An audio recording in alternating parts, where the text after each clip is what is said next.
মেহেরপুরে গৃহবধূকে হত্যা করে ঝুলিয়ে রাখার অভিযোগ। মেহেরপুরের প্রতিনিধি।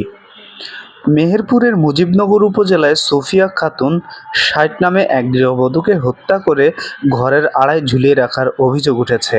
সোমবার বিকেল ৩টার দিকে উপজেলার টঙ্গী গোপালপুর গ্রামের নিজ বাড়ি থেকে তার ঝুলন্ত মরদেহ উদ্ধার করে পুলিশ। নিহত সুফিয়া খাতুন ওই গ্রামের খেদের আলীর স্ত্রী। নিহতের পরিবারের দাবি, পরিকল্পিতভাবে তাকে হত্যা করে আত্মহত্যা হিসেবে চালিয়ে দিয়ে মরদেহ ঝুলিয়ে রাখা হয়েছে।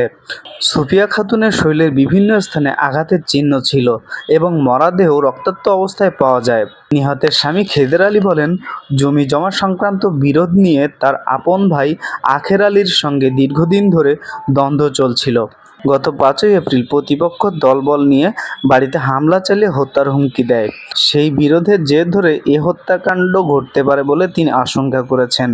তিনি আরও বলেন, দুপুরে মাঠ থেকে বাড়ি ফিরে দেখেন তার স্ত্রী ঘরের মধ্যে গলায় ফাঁস দেওয়া অবস্থায় ঝুলছে এবং শরীর রক্তাক্ত। খবর পেয়ে মুজিবনগর থানা পুলিশ ঘটনাস্থলে গিয়ে মরদেহ উদ্ধার করে। পরে ময়নাতদন্তের জন্য মরদেহটি মেহেরপুরের ২৫০ শয্যা বিশিষ্ট হাসপাতালে মর্গে পাঠানো হয়েছে। মুজিবনগর থানার ভারপ্রাপ্ত কর্মকর্তা ওসি জাহিদুল ইসলাম জানান, ঘটনাটি গুরুত্ব সহকারে তদন্ত করা হচ্ছে। ময়নাতদন্তের প্রতিবেদন পাওয়ার পর পরবর্তী আইনগত ব্যবস্থা নেওয়া হবে। মোহাম্মদ আলিম, মেহেরপুর।